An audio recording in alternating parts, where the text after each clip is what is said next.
Hello, and welcome to today's National 8A Association webinar. The National 8A Association is a nonprofit with a mission to provide education and guidance for all aspiring, current, and graduate 8As. We're also proud to work with all types of minority small businesses, agencies, large primes, and industry professionals. Before we begin, we'd like to note that this webinar is being recorded and all presentation materials will be posted on our website. If you are looking to ask a question, please use the Q&A feature or email us at events@national8aassociation.org. I'd now like to introduce you to our speaker today for today's webinar, Sentinel Blue CEO Andy Sauer. Please join me in welcoming Andy as he dives into practical cybersecurity and compliance and strategies for meeting those requirements and securing your organization. Welcome, Andy. Thank you so much, and hello, everybody. Thank you all for jumping in. I know we're in the middle of the week. It's a Tuesday, I think, right? It's kind of one of those weeks, but thank you all for taking your time to come in and join me. I want today to be somewhat conversational and interactive as much as we can have over a webinar. I have plenty of stuff that I want to talk about and share with you all, but I certainly want to hear from you all. And as we go through, if you ask questions, I'd be happy to address them in real time. There will be a question section at the end if you want to wait, but as much as I can, I'd like this to be interactive and give you all an opportunity to ask questions in real time. So with that, the topic today is practical cybersecurity and compliance, and talking through high level how meeting upcoming requirements for cybersecurity and being compliant with cyber regulation and achieving security in your organization, how can we go about doing that? And I can talk a bit about what we've had experience doing so far. Quick background on me. As mentioned, I'm the Chief Executive Officer of a company called Sentinel Blue. Sentinel Blue is a managed security and managed IT services provider that focuses on the U.S. defense industry. We exclusively support federal and defense contractors. We are not ourselves a contractor. What we do is help contractors secure their environments, meet their compliance obligations, and largely go through things like digital transformation. I've been in IT and security for about 15 years. The last 7 of which I've been dedicated in the government and defense space, supporting federal contractors. For a time, I was inside a defense contractor, and then for the last 5 years under the Sentinel Blue banner, I've been an external consultant and security services provider. I recently became the host of a podcast called The Watchers. I'd love if you check that out. Great conversations with folks in our space, national security, cybersecurity. My technical background, I'm a technician by trade. My career path has been from a help desk technician up into IT engineering, into management, and a transition into security. I mentioned I had worked at a defense contractor prior to starting Sentinel Blue, and I led that defense contractor through its implementation of the NIST 800-171 standard back in around 2018. That's now turned into what will be CMMC Level 2. And in the time since, we've helped a couple, or more than a couple, we've helped many companies also get that implementation knocked out. I am a CMMC certified assessor, so I'm deep in that world. I spend a lot of time in that space, and a lot of what we'll talk about today, we'll use CMMC as a backdrop because it's such a big thing on everyone's radar, but we'll talk about some broader cybersecurity regulations as well. We've supported multiple successful DIBCAC assessments. So if you're not familiar, NIST 800-171, the cybersecurity requirements that are leveled on defense contractors who handle controlled unclassified information. There's a government agency called DIBCAC under DCMA who comes out and assesses and validates that you've implemented those requirements. Sentinel Blue and by way of Sentinel Blue myself have supported multiple companies through successful and perfect scores on DIBCAC assessments. Finally, the thing I like to ground myself in is I am a paramedic as well outside of cybersecurity, so I'm not just a cybersecurity and compliance wonk. I have a medical career that services me often with good metaphors. So if I make medical metaphors, I apologize. It's just where my brain goes. So that's me. Links in the slide for adding me on LinkedIn. I'd love to connect with anyone who attends. And as I mentioned, the Watchers podcast is a link there as well. I talked about Sentinel Blue. I'm going to just briefly touch on what it is that we do, kind of gives you a backdrop of where my mindset is and where our experience lies. So I'm very motivated, and Sentinel Blue is very motivated to help build cybersecurity maturity and resilience. This is a growing national concern that our national supply chain in the defense and federal industry, but even the core services that support our livelihood are increasingly under attack. We've all seen the news stories around water services and hospitals that are increasingly targeted. The mission that I personally serve and the mission that Sentinel Blue serves is to execute on improving resilience so that these organizations that we rely on can focus on executing their mission. As I mentioned, we're pretty tailor built for this purpose. That's my core focus. It's been my core focus for the last 7 years. I spend maybe an unhealthy amount of time thinking about it. And hopefully that means I can bring you all some value today.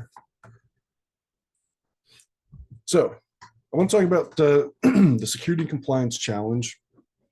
And I'm going to maybe bring up a controversial thing because I see this thrown out a lot. And if you guys are plugged into LinkedIn communities and cybersecurity communities, I'm sure you've seen this thrown about. That is, compliance is not security, which whoever first said that was someone who probably drummed up way more controversy than they anticipated. I want to talk about what is meant by compliance and security, and maybe challenge the notion that compliance is not security, because I think it's a key part of security. I would argue these are not synonymous.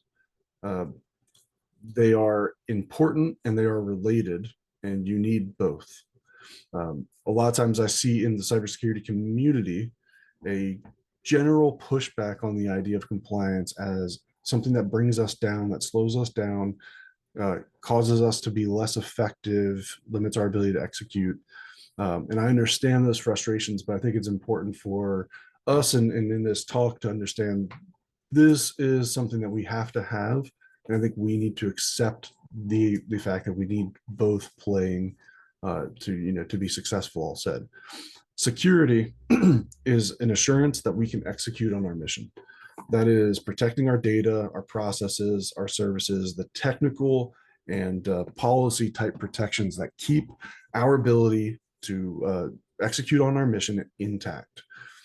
That's very front of mind. These are very tactile things. It's very easy to wrap your head around technical security controls. A security guard posted in front of a door seems very useful to protect the facility within.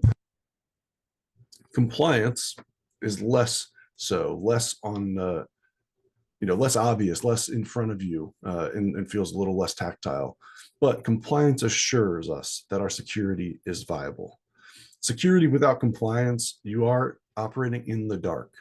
And operating in the dark when it comes to security is at risk of becoming theater. It's if you don't have a way of validating the security that you're building, you're not going to know whether or not it's effective. Really, at the end of the day, you're just sort of operating in the dark. You're guessing, and that turns into theater. That can turn into configurations and policies that exist that no one follows and that don't mean anything. Compliance without security, however, is just straight up all the time theater. So you have to have both. If you build an entirely compliant environment within the confines of something like NIST 800-171, sure, you might be able to pass a NIST 800-171 assessment, but if you don't address the underlying security requirements in a meaningful fashion, you're going to be a paper tiger, and you'll be ineffective in actually defending your organization, which I should, ground us all in saying, in the cybersecurity realm, there is an adversary on the other end. This is not all preparation for audits and assessments for no purpose. There are active adversaries out there who are very interested in disrupting you and your organization. So it's important that we have security, and it's important that we have compliance. Finally, I would say compliance can be a very strong enabler of good security. A number of the companies, especially in the small and medium business segment where I operate primarily, many of them are not understanding the benefit and the value of good security, and the fact that the good engineering that creates good security benefits them and makes them more effective. So compliance exists as an alternative motivator, I would say. Think more stick, less carrot. where a lot of companies in the SMB space, especially federal and defense contractors, are only really moved to improve security on the fact that they have to be compliant with government regulation. And it is, of course, the government's biggest tool for motivating improving security across the board is using their stick called compliance. On that, though, I will be the first to commiserate with you all that compliance is challenging. Implementing cybersecurity compliance programs like NIST 800-171 are absolutely tough. Compliance is seen, often rightfully, as onerous, as difficult, as unreasonable. Just yesterday, I had one of those moments where I thought back on my career choices and figured maybe I should get into farming. It just seems simpler when we're having to deliberate over very specific NIST 800-171 controls and the very specific wording of things feeling pretty unreasonable. So I understand and I agree it's challenging and difficult to wrap your heads around. It is also considered expensive, which is absolutely true, but that's generally considered expensive because it's being compared to doing nothing. Right. So especially with conversations we have in the defense space today around CMMC or NIST 800-171, a lot of the pushback is, well, this is a huge new expense. And that's because it's like saying buying a car is a big expense when you've never had a car. Of course, it's going to be impactful, but you need to be able to get from point A to point B. So it's not really worth arguing. It doesn't have to be as expensive as you might think. And we'll talk a bit about how we can make it scalable and less expensive. But yeah, it's a burden, and it's a burden a modern business in 2024 has to bear. That's just the truth behind it. Compliance is esoteric and lends itself readily to misunderstanding. Listed here are just some of the terms that a defense contractor can expect to have to wrap their heads around and understand today.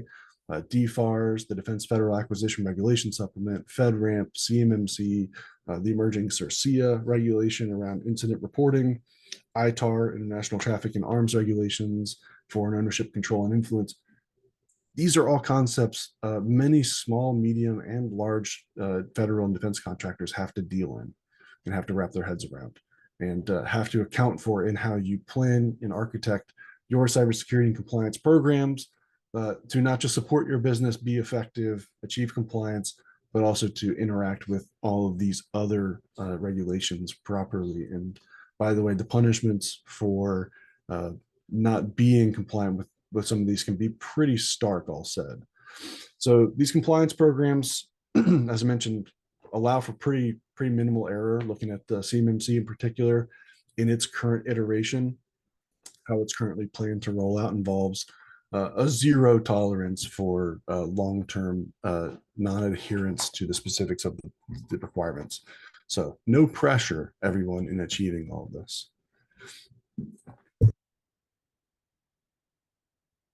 So in particular, I talked about small and medium businesses. This is where my heart lies. And I imagine in the 8A program here, the majority of the audience, you all will be coming from SMBs. The struggle already exists in SMB to execute on mission. It's already hard enough to get personnel in the door, to get parts out the door, to get invoices and accounting and hiring and all this sort of challenging just business behavior. Now we're also tasking SMBs with building not just a basic cybersecurity program, in my estimation, but a pretty robust one.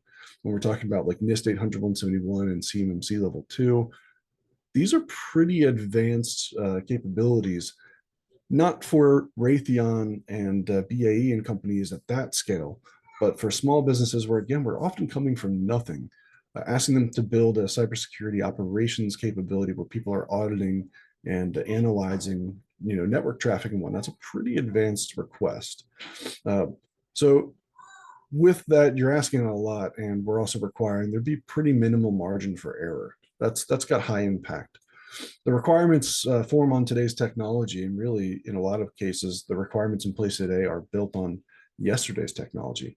While industry, you all, are actively falling behind if you're not actively adopting tomorrow's technology. This creates a pretty big conflict, and it's one of the key pushbacks to compliance is how often compliance with requirements can encourage folks to not move forward with technical capabilities. There's some, we'll get into some of the specifics of these, but there's some pretty big discussions that go on in the world I'm in around CMMC where people are sometimes being encouraged to not update operating systems, a basic cybersecurity capability or requirement, but because they're afraid of becoming non-compliant with a very specific statement in language. So that's a challenge. Ultimately, non-compliance has been viable for a long time. These costs are new costs for many, even though they shouldn't be. And we have to deal in this reality. We have to deal in the fact that while non-compliance has been viable, it's not going to be viable any longer. I'm going to report that I may be disconnected for a moment. I don't know if anyone in the chat or in the Q&A can let me know, make sure that I'm here and I'm good to go. You look good on our end. Awesome. All right, perfect. Thank you. So let's deal in solving for compliance. I know I might have painted a bit of a pessimistic picture, but I just want to be clear that this is a challenge. And maybe for folks in the audience who are feeling the pressure and feeling the challenge and might be dealing with an executive team or leadership who don't really understand the scope of things and are kind of like, just check these boxes for us. Just wanted you to know I'm there with you. I understand as someone who's been through it, who has done it, who has achieved compliance with a program like NIST 171. I will not make a statement other than it's difficult, it's tough, and it's only going to get harder. So how do we move forward? How do we deal with this reality? Well, first, let's talk about some goals. And these are my goals. You might have some different ones, but I think broadly we can agree if you're in IT or cybersecurity leadership in an organization that's doing this stuff, here are some of the things that matter to you. First and foremost, we ultimately need to build and operate an environment that enables users to execute their mission at a high level, and we need to continually improve that. I mentioned earlier, good security is the result of good engineering.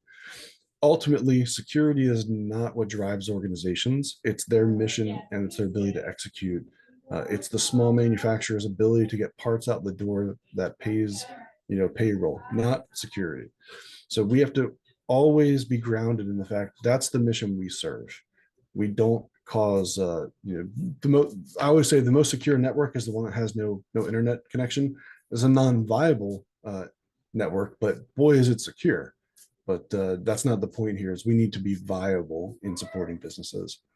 We need to be able to provide a high level of assurance that the critical systems, data, identity, and assets are protected and secure. We need to provide high confidence of our ability to demonstrate compliance and minimize the risk of contract impact if we're non-compliant. And of course, we need to minimize negative business impact. So as we're trying to implement compliance and cybersecurity programs, we don't want to be as disruptive as sometimes security can be.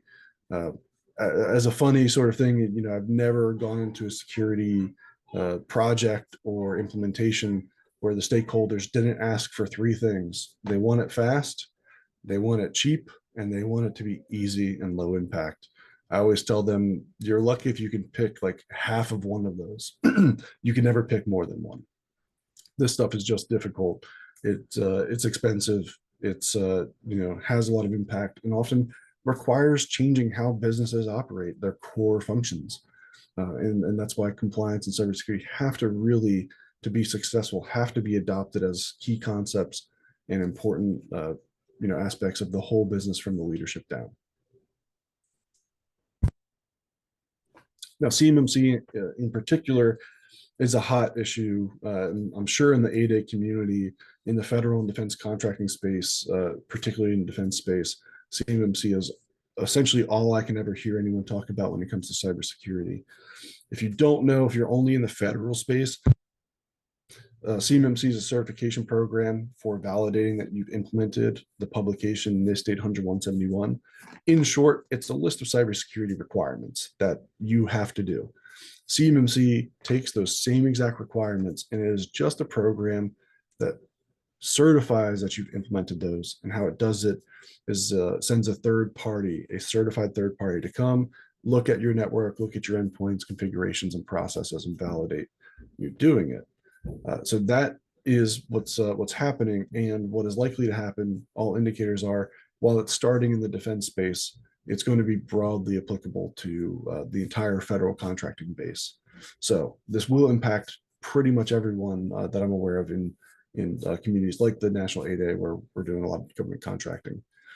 CMMC presents a challenge, and most of these cybersecurity programs present a challenge in that they're not one-time implementations. And again, often when I'm talking with business leaders, owners, executives, they want it to be a checkbox. They want it to be a one-time problem, and they just want to be told, here's the money I need, I'll fix this, and we're done, never think about it again. It is not that. CMMC specifically is not that. It is process. It requires upkeep. If you're not familiar with the requirements in the program, you have things like conducting a risk assessments, conducting security control reviews, testing your incident response capability. It's a lot more than just toggling settings and endpoints and operating systems. So that presents a challenge that not a lot of folks are prepared for, especially those who have been delaying for so long. They're kind of delaying on the concept that one day we'll just be able to check all these boxes, and that's not going to be the case. CMMC and 80171, which I'm going to talk about pretty interchangeably because they're the same requirements, is a difficult and frustrating platform framework. It is very specific at times, it is very vague at others, and good luck getting consistency, certainly from the government. Longtime players in the space, like myself, who again have been doing this for the better part of 7 years now, we are still debating, and we have deep debates, deep discussions about specific requirements, and we are making very minimal progress on some of them. And when you ask the government, sometimes you get completely different answers depending on who you ask. So it's a highly frustrating challenge. It is a monster that needs feeding. I caution everyone, don't underestimate what it looks like to actually build and run a cybersecurity program that meets the requirements of something like CMMC Level 2. It is, again, it's process. It requires people. It requires policies and technology and all sorts of stuff. Ultimately, CMMC is happening. If there's been any question in your mind, let go of the hope that it's not going to happen. All indicators are that it's going to proceed. I'm happy to get into those if anyone needs clarity of like what evidence we see, but frankly, it's coming, and we can expect it very likely to be published and live this fall. That doesn't mean everyone's going to immediately need to be certified. That's certainly not the case, and don't believe anyone who tells you that is the case. But you can expect that this is moving forward. This train has left the station. Ultimately, CMMC, NIST 80171, and increasingly cybersecurity programs require a serious focus. I'm going to dog on SOC 2 a little bit because SOC 2 is generally seen as simple, not overly complex, not overly difficult to achieve that certification. Not easy per se, but programs like CMMC and NIST 80171 are entirely different animals in my mind, and they're only going to get more difficult. There's a current revision called Revision 2. That's what the defense industry is operating on for 80171. There's a third revision that came out called the NIST 80171 Revision 3 that increases the complexity. It does not decrease it. So it's only going to get more difficult, and the pace at which they're adding complexity might be outstripping our ability to keep pace. So that presents an additional challenge. So some examples of the challenge. I talked about, particular frustration with NIST 80171 and why this can cause such problems in implementation. If you all in the audience, feel free to chime in and let me know if your experience has been the same or if you've dived in to the requirements in this way. But some of these are so frustratingly vague, like 3.1.5 here, that says, employ the principle of least privilege, which is a strong security implementation. Least privilege is a great concept. We absolutely need to implement that the capability and include for specific security programs and privilege accounts. But how do you demonstrate that? Where do you draw the line? Is it enough to show a policy, or do you have to open up the guts of all your IT systems? How deep down that rabbit hole do you go? Well, there is a document called NIST 800-171A, which is the assessment guide that tells you what I, as a CMMC certified assessor, am going to come in and look for. And hey, look, here we go. Determine if privilege accounts are identified, access is authorized, security functions are identified, and access to those functions is authorized. Okay, that's pretty simple. There's still some vagueness around that, but I think I can work through that. Well, let's look at another example. We have 31311, which I know some of the names I see in the attendee list, you're going to be familiar with this one. This is the employment of FIPS validated cryptography. When you use cryptography, encryption, to protect controlled and classified information, that encryption needs to be FIPS validated. This is the most debated requirement in the entire program. This one has been explored at incredible levels, great depth. There's been tons of debate over the last 7 years about what's viable here. Whether or not the validation, which is a government validation program where you send your hardware or your software off to the NIST to validate it. There's questions of when is it viable? Is it at the application level? Is it the operating system that was validated against? Is that what we're allowed to use? Do we need to show an assessor that our hardware is running in FIPS mode, or do we just show them the algorithm? Are they going to check the specific firmware and hardware? There's all these questions, and this is a very deep rabbit hole to go down. But look what you get from the assessment framework of how to demonstrate this. This is what I'm being tasked as your CCA, as your assessor, to come look at and validate whether or not you've met that control. I'm just supposed to determine if FIPS validated cryptography is employed to protect CUI. Is that vague enough? Like, could it get any vaguer? Now let's look at a sort of a different one. 3.4.7 requires us to restrict, disable, or prevent the use of non-essential programs, functions, ports, protocols, and services. Baked into that's a pretty big assumption of what do we mean by non-essential and what's sufficient. In the description here, they talk about defining non-essential as being the result of a process to do security-based determination. What's sufficient there? And do I have to show my assessment team those security-based determinations? And is policy enough here? It says restrict, disable, or prevent. Can I get away with a policy that says, don't do these things? Well, here we have the opposite of the previous one. It doesn't even fit on the slide, almost doesn't fit on the slide, which is the assessment document is incredibly specific here. Instead of just saying determine if this is done, it says programs are defined and that non-essential ones are defined, that they're restricted. Functions are defined, non-essential functions are defined, they're restricted, disabled, or prevented. So you can see sort of the bipolar nature here of, on the one hand, you have a very complex issue like FIPS validated cryptography that's hotly debated, where the program gives us nothing to go on. And then you have something like this that is defined to the nth degree, where you have to develop a high level of specificity and still have to understand, how do I show an assessment team that essential functions have been deemed essential and that the non-essential ones have been defined and that those are properly restricted. It's just challenging. This is difficult stuff, which, hopefully, as you all are doing this yourselves or hearing me talk through it, hopefully it's registering. Yeah, this is pretty wild. So you got all that. You have to be prepared to justify your decisions in the absence of this specificity.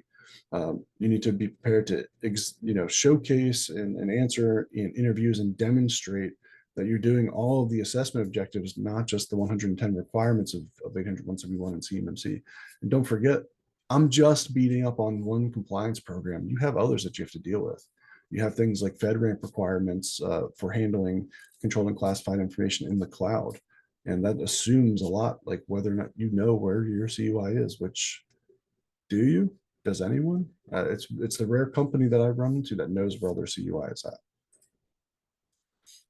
Of course, then you all have to get certified.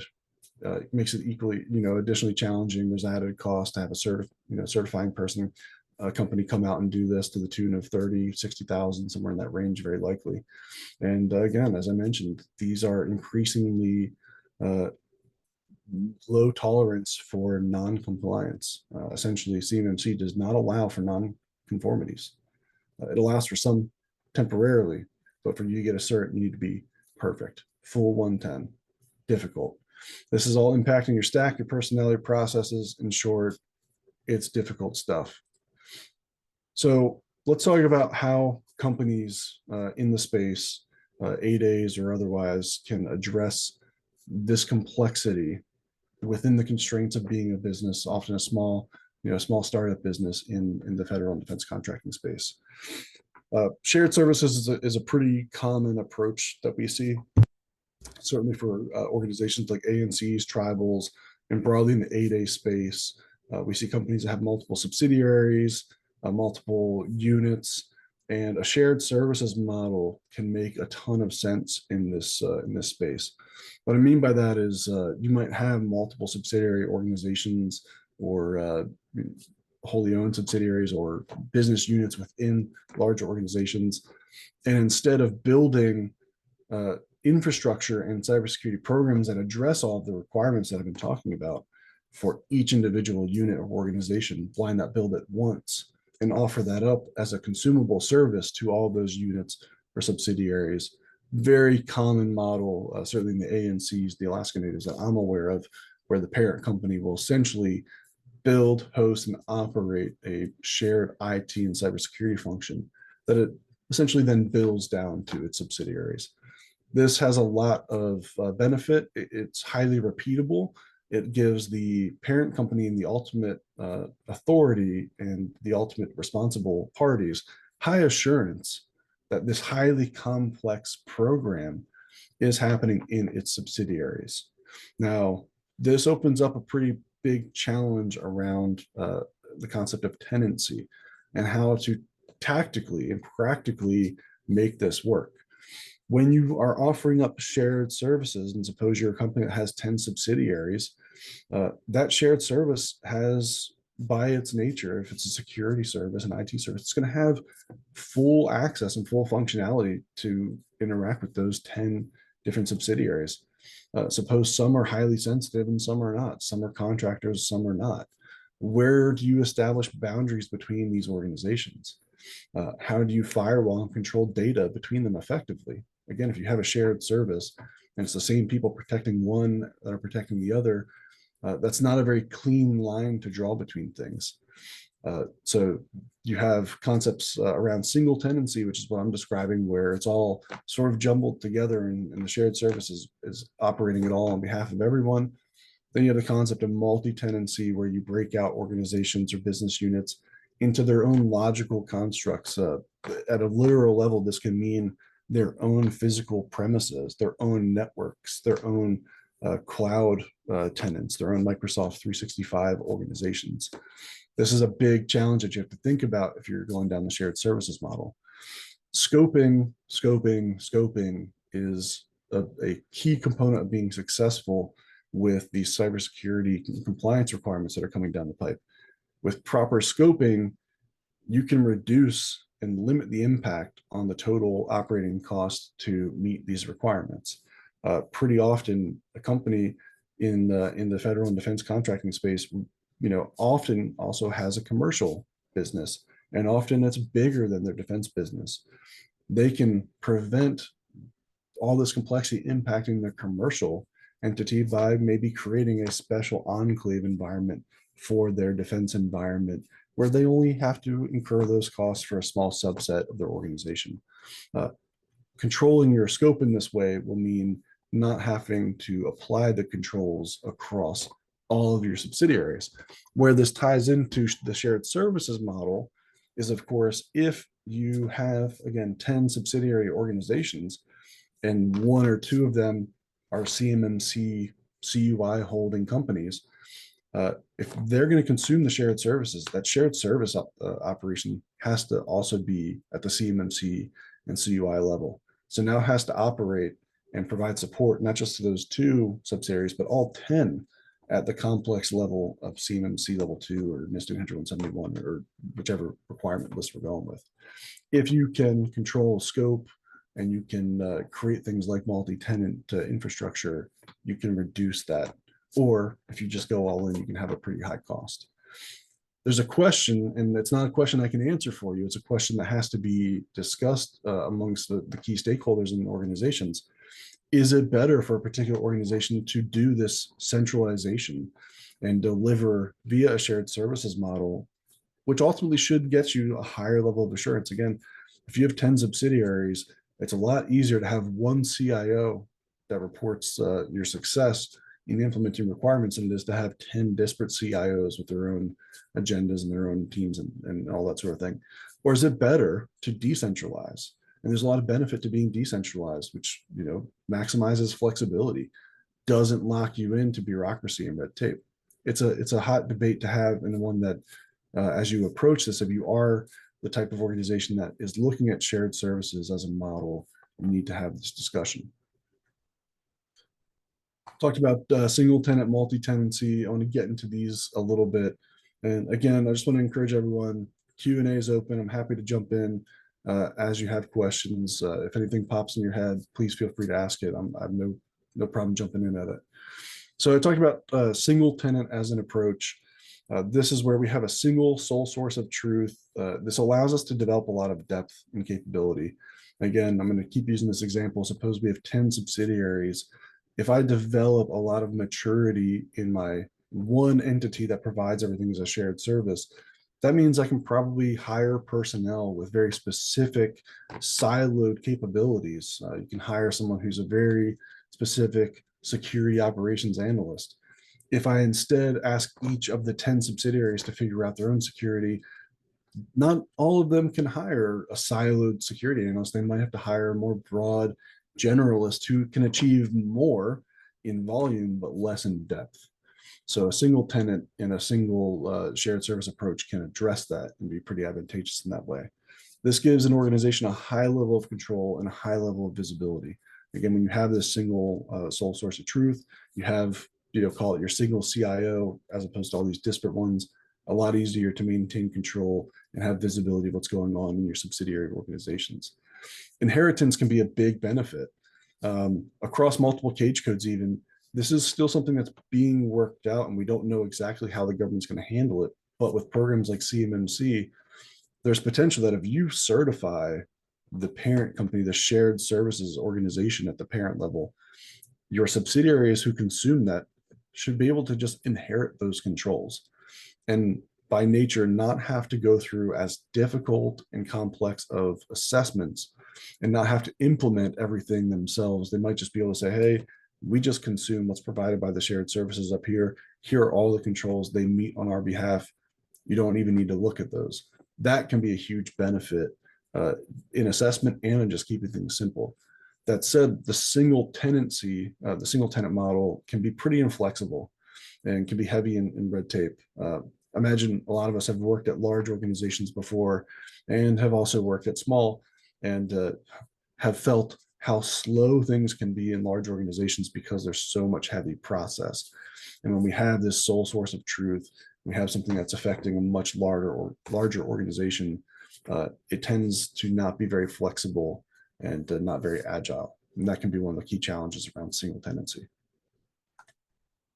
Multiple tenants, this is where, again, we take each organization or unit or just some of them and split them off into their own infrastructure and say, okay, this subsidiary, we're going to spin up its own cloud architecture, its own IT services, its own security team, and set them off on the side. This can allow for much tighter scoping and really limit where you need to incur the expense of dealing with, again, the complexity that we talked about in the compliance program. If only one of your 10 subsidiaries needs to address CMMC Level 2, it's a lot easier to put them off in their own specialized environment than to take the entire organization and lift up to that control level. Now, as a cybersecurity practitioner, I will tell you 95% of what is in CMMC Level 2 is great stuff, and I would love to see it across your entire organization. But some of it is pretty difficult and sometimes unnecessarily so, that I would strategically limit the scope of what has to be meeting those requirements. The other great thing with multiple tenancy is it creates a native firewall. Now, some organizations, again, this is where you have to offline this conversation with your organization. Some have a high degree of firewalling already. Some have a culture of openness and don't want to firewall things down. Some, of course, have organizations that are competing on similar contracts and need firewalling between them.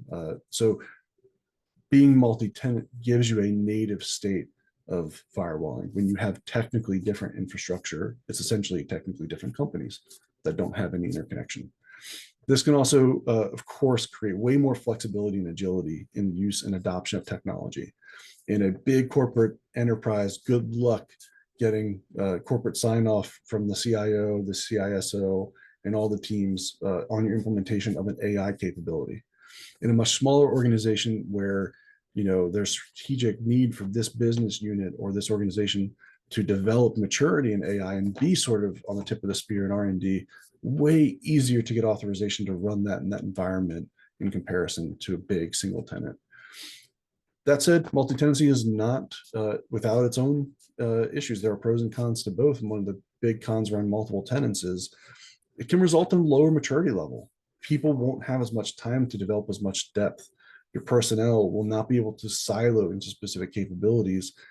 You generally won't be able to build the same sort of security team as you would at a shared services model. It's just, these are economies of scale. And this is why one of the things we're going to talk about is managed services as an option, because someone's building a team that can do all the things you need without you having to do it and bear 100% of those costs. Instead, you could split it out. If you do go this multi-tenancy and sort of let everyone run their own thing, you do end up incurring all that cost across all the subsidiaries or different organizations. And of course, one of the biggest ones we see is overlapping cost.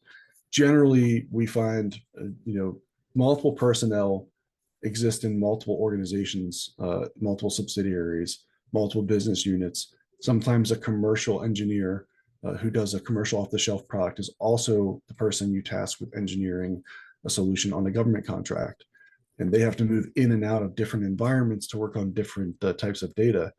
Well, if you have a lot of that and you're going to have multiple tenants for different units, that person may end up with 2, 3 different accounts where they need access to a different computer and access to different systems. Very quickly, you can overlap costs because you have to create what's essentially 3 people across 3 different environments and bear license costs, consumption costs, hardware costs, etc. So it can quickly get out of control if you're not very smart and careful up front of what your multiple tenancy is going to look like. Talk about the CMMC, just some of the impact of how CMMC can address this. And I saw someone drop a question. I'll get to that here in a second. But how CMMC can impact organizations. The proposed rule would impact shared services because it's going to require CMMC certification of the shared services, whether they're internal or external to your overall organization. If a security capability is going to be provided to you by an external party, that external party would have to be CMMC certified. So as you're thinking through, hey, some of the benefits of shared service might be that we only have to, authorize this one business unit over here. Only this one certification has to happen for this one business unit. If you're doing it as a shared service, no, the whole shared service needs to be certified. And that can vastly, again, increase your scope and as such, increase your cost. Then the proposed rule in CMMC has a lot of ambiguity around a concept called security protection assets, which could mean that any security service is in scope for the requirements.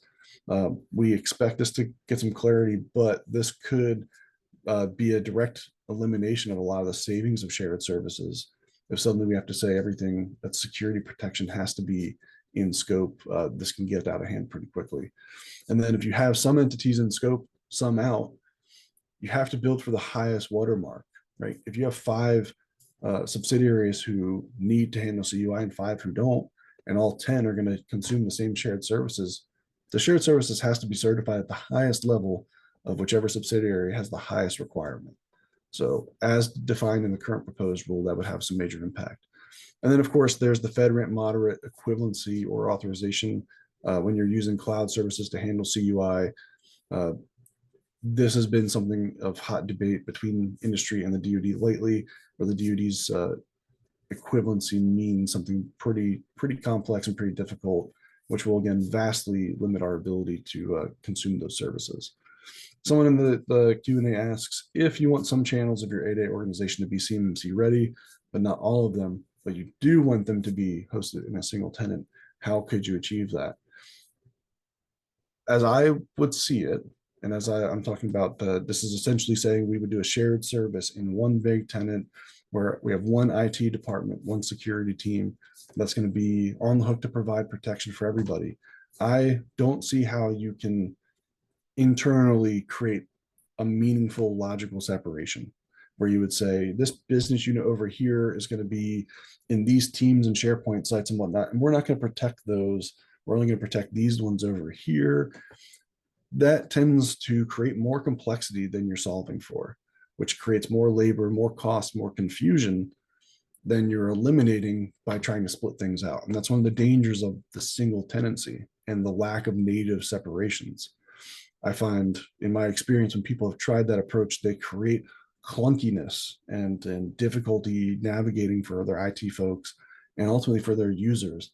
I see this a lot when we have what we call swivel seat environments too, where they have a commercial environment and they have a government environment. People get confused about where their data is supposed to be and where communications are supposed to happen. Reducing clunkiness, reducing complexity, and being simple tends to be a better all-in experience. And ultimately, it's there's a great saying: slow is smooth and smooth is fast. And if you want to be cost effective, you got to be fast, which means you got to be smooth, which means you got to be kind of slow. Makes no sense, I know, but hopefully that speaks to that. Again, I find if you're going to do that and you're going to split things out, it's a lot easier to approach it with a multi-tenancy idea.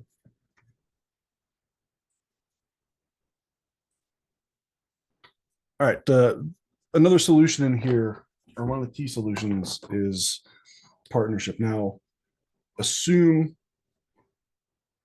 we've already talked about organizations that can handle this in-house, right? We're talking about big organizations that have multiple subsidiaries. They're very likely building this capability in-house, and they're going to spread it down to their disparate organizations. A key solution for the SMB in particular, I find, is partnership and finding an organization that can support them.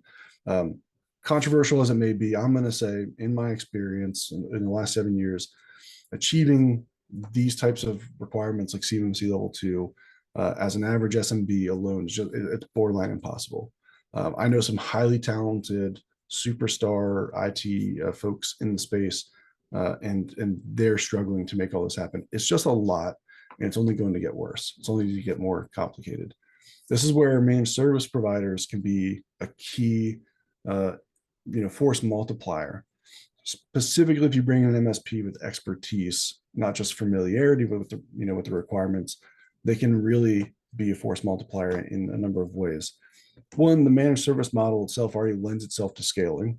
Again, instead of having to pay a CISO and a security analyst and an IT admin and IT manager and help desk and all that, you're sharing the cost essentially with a number of other organizations by consuming a managed service.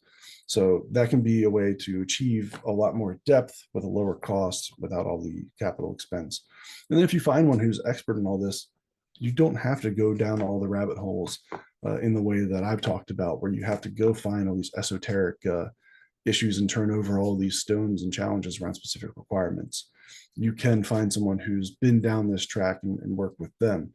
I think they're going to be a key enabler of success, especially in the SMB space. And I know a number of 8A organizations use MSPs, and that's a key part of their strategy, is essentially a shared service that they're going to consume. Again, though, remember the shared service thing that I talked about, where they're going to have to themselves be certified, applies whether they're an internal shared service or an external. So your managed service provider, if you outsource those capabilities, is going to need to be certified at the same level you need to achieve. Now, done well, it can be a ready solution that's already architected for scale, and you can just sort of plug in and be good to go. It can eliminate the need for all this capital expense to build the capabilities yourself. You don't have to, bring in as many personnel, as many tools. Done well, an MSP can deliver a whole package that does all that stuff for you. And again, like I talked about in the shared service model, it can enable inheritance of requirements and not have to do everything internally yourselves. Allow for an easier assessment and an easier overall program when you have an outsourced provider who's doing it all. MSPs are also highly highly mature in multi-tenancy. It's kind of the nature of what they do.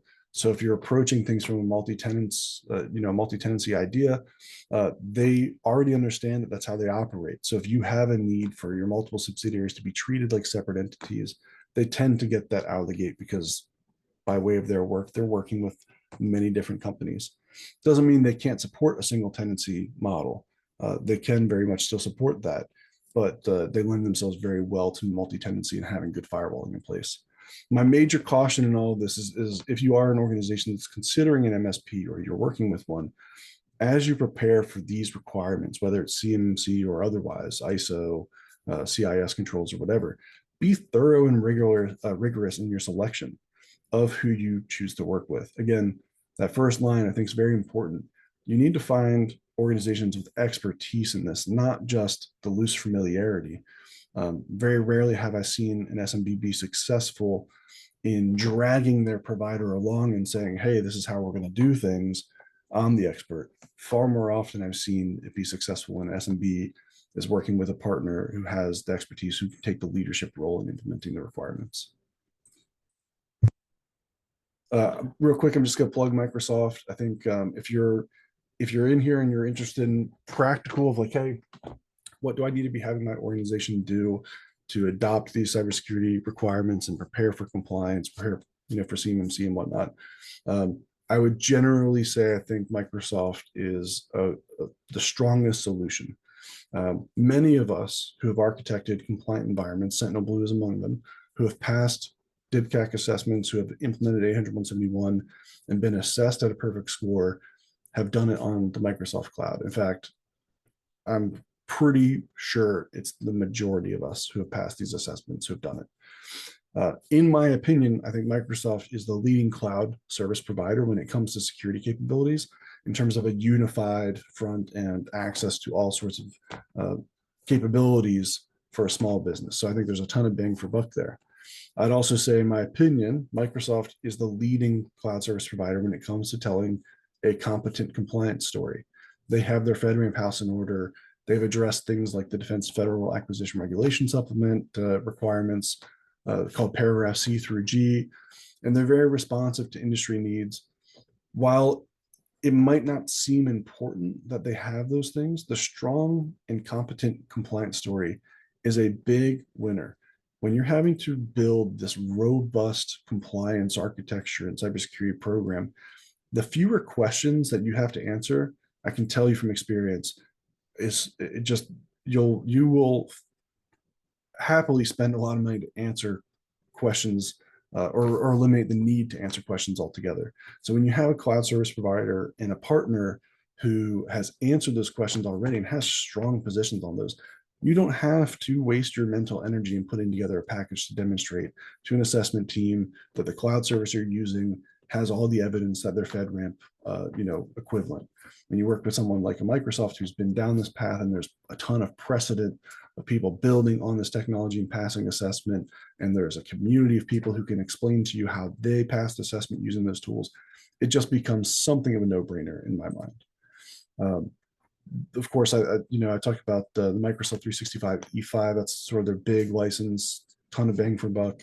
I think, and again, this is my opinion, that's the shortest path towards strong security. If you're starting with nothing or a very immature program and you're just trying to move along as quickly and as effectively as you can without blowing your budget, without taking on a ton of capital expense, I think Microsoft is the way to go. And it doesn't come with all this compliance baggage.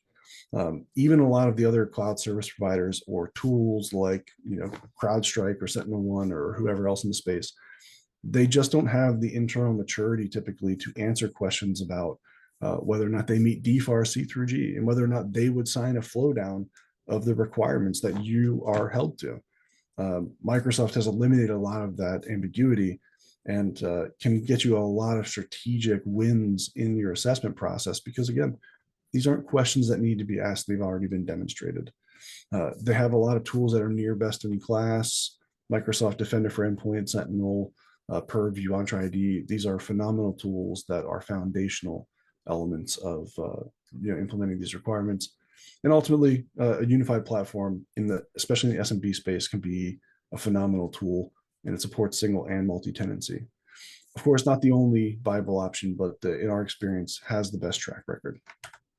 Now, I'm sorry if that came off as, a bit too much shilling there, but I wanted to leave everyone with as much as I could my practical advice for addressing the cybersecurity requirements that are forthcoming as 8A, federal contractors, et cetera. In summary, again, CMMC is complex. CMMC is one example of a cybersecurity regulations coming through. They're all increasingly complex.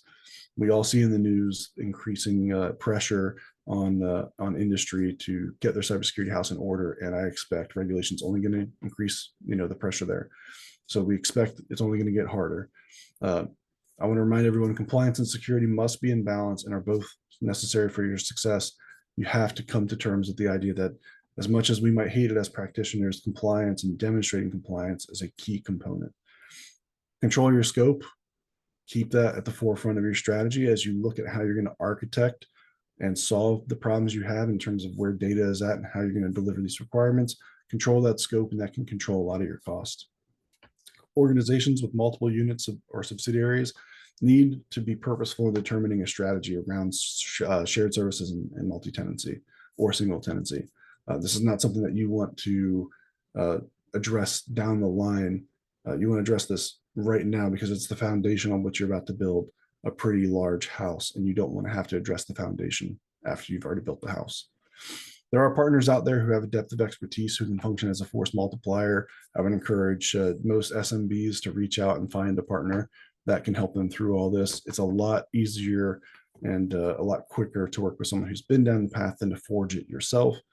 Not to say there's no benefit in forging it yourself, but I tend to find that to be the best path. All of the above takes a lot of time and effort and requires ongoing tuning. I will say, while there's questions around CMMC or other regulations and the time that they're going to impact companies, these things take a long time to build. It takes a lot of cultural work to get organizations to shift to allow for better cybersecurity. You have to start now. You have to be a little better today than you were yesterday, and even better tomorrow. It's just a process, and you have to work your way through it. There's no real option in front of us other than moving forward. With that, that's what I wanted to cover. I hope you all got something valuable out of it. I'm happy to take any questions anyone has for the remaining couple of minutes here. And in a second here, I'll put up my contact information if anyone has any desire to reach out to me or shoot me an email. I am available. I'm a pretty open book, all said, and I would love to share whatever experience I can that might be valuable to you. With that, the chat's open, the Q&A is open. I'll stick around for a couple minutes, and if there's anything that anyone wants to jump into, I'm happy to jump into it.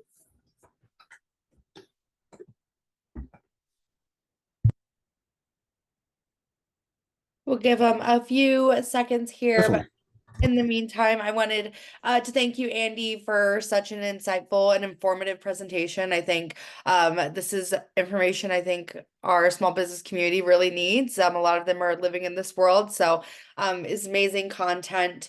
For all of our viewers, just a reminder, the webinar recording is going to be posted on our website along with all of the materials as well as our past webinars, so make sure to check those out. We also are available. Our email addresses are on our website. So if you have any questions on our organization, our initiatives, or upcoming events, feel free to reach out to us there. And yeah, that's pretty much it on our side. Again, if you have any questions, feel free to drop them in the chat, or you can feel free also to reach out to Andy. His email is on this slide. Yeah. I think that pretty much wraps us up. Thank you again for joining us. This concludes our webinar for today, and we hope that you join us next month. Have a great day, everyone. Thank you all.